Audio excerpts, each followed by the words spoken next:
And I get it. And I get it. It's like trying to explain to friends and family that, hearing that you're in this narcissistic, horror film, that, they're going to mean well. They're going to mean well. And they're going to say things like, and they're going to say things, oh, they just had a bad day. Or, you know what? All relationships have their normal ups and downs. And you're just kind of on one of those weird spots right now, and it'll pass. Or, they might even enlighten you. They might even say, oh, they love you. If they didn't love you, they wouldn't be so passionate about you. But all these things they're just really bad pieces of advice. And some people might be even get, philosophical, where somebody might just kind of pull out like a Dumbledore quote, like, happiness can be found in the darkest times if only we remember to turn on the light. Well, though that kind of darkness, there is no light. The lights have been rewired.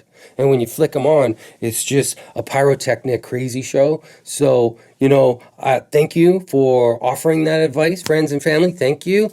But no, that kind of narcissistic darkness, there is no putting a layer of icing on top of it. You can't put more lipstick on that pig. It's disgusting. And then though some of that advice that we may get, maybe, trying to help, trying to be meaningful, but it's actually horrible advice. And there's so many misconceptions out there.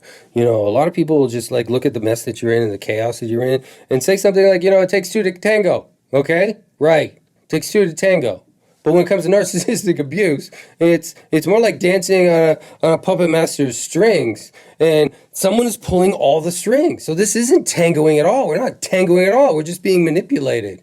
And it's not a dance that we're choosing, but we're just getting bounced around from one delusion to another, one delusion to another. And I get the part of the two takes two to tango where you need an enabler and an abuser. I get that. But when the enabler is just completely, the only way to survive is to enable, it's just like, well, that's how they survived. And the narcissist mask, the ones that they put out to the other people, they actually feel like they're superheroes, like they're these majestic, noble creatures that are just suffering because, you won't enable them anymore. They expertly craft and switch their personalities from that abuser that's treating you so badly to just this, oh, I'm so baffled by what's happening here. That switch that narcissists do to play up to an audience is it's deplorable. And it actually, the people that believe the narcissist, the flying monkeys, it makes the whole situation for the victim even worse. And it takes even longer because there isn't a coping strategy. There isn't a support network. It all gets taken away. And what keeps people trapped in these narcissistic relationships is just fear. And fear is just a powerful motivator. And here's the thing. It's like you got the fear of staying and you got the fear of leaving. And leaving a narcissistic relationship,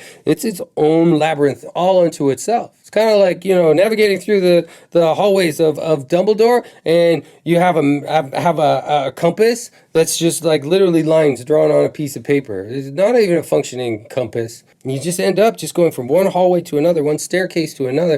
And it's just the complexities of leaving or staying in a narcissistic relationship. It's just this maze of just emotions, of financial constraints, of psychological manipulation, and it's its own animal onto itself. There is no easy way to leave a narcissist. There's no clean exit.